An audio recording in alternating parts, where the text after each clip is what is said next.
Naren, we spoke briefly about poor service delivery in all municipalities, and we were looking at options. But I want to welcome you in the interview live on Radio Al-Ansar International, Naren. Thank you very much. Good evening to the listeners. Naren, I sort of purposely said options to deal with poor service delivery, and some of the options we looked at last week. Perhaps you may want to just add to those. Is that and Hassan mentioned, there's a lot of maladministration, and we need to correct that, and the GNU is looking at that very critically.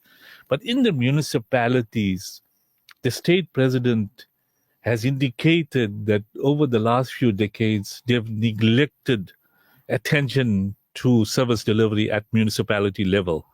All he did is he appointed a mayor, Kokta appointed a municipal manager, and that's as far as they went. They gave grant funding to the municipalities, but did not monitor whether there's value for money and how that funding was being utilized.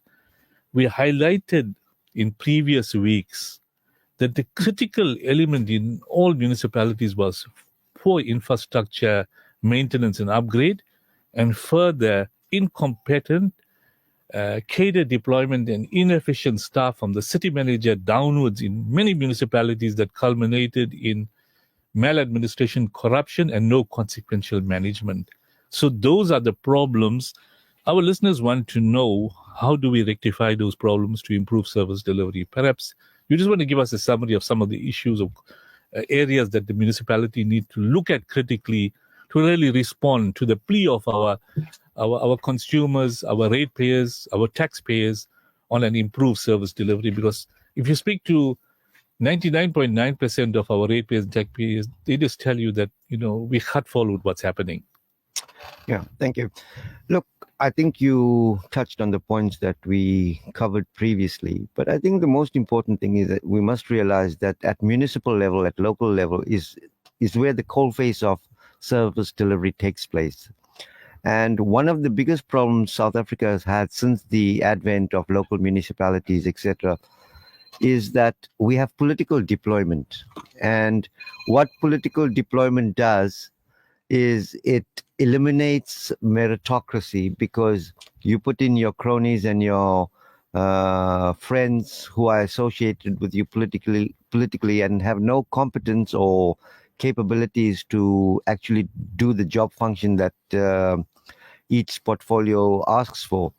Secondly, we do not have the necessary oversight that we should be having when it comes to projects, and then thirdly, quite often the contractors are paid before the job is done.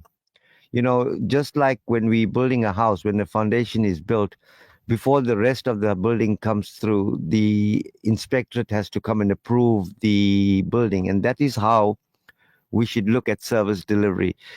And, the sad part about this is also, while we've got incompetent people in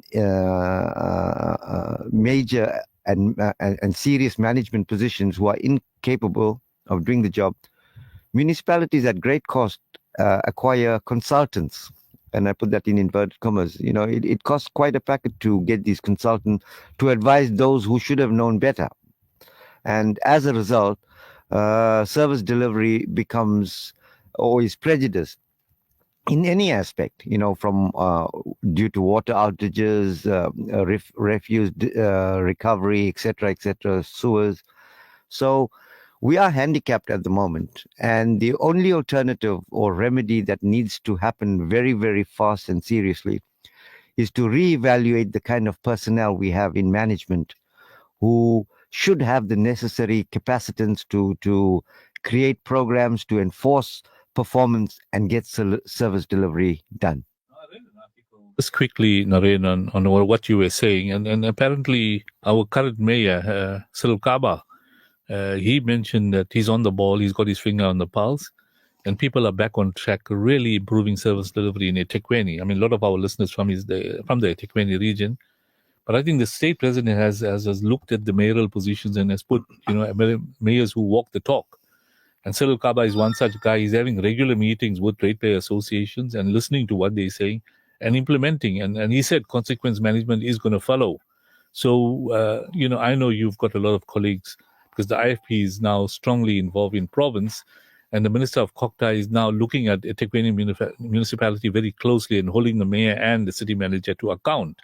So do you see fundamental improvements in service delivery in eThekwini? Because one of the areas you mentioned is to look at the personnel, and if the personnel, are not guided and placed in, brought to order and brought to terms, and they are incompetent, then you need to remove them. Yeah, no, you're entirely right. Look, the new mayor, let's say, new broom sweep clean, and as a result of that, obviously a lot of pronouncements will be made as to how this new cleanup is going to be and how the revamp of service delivery is going to happen.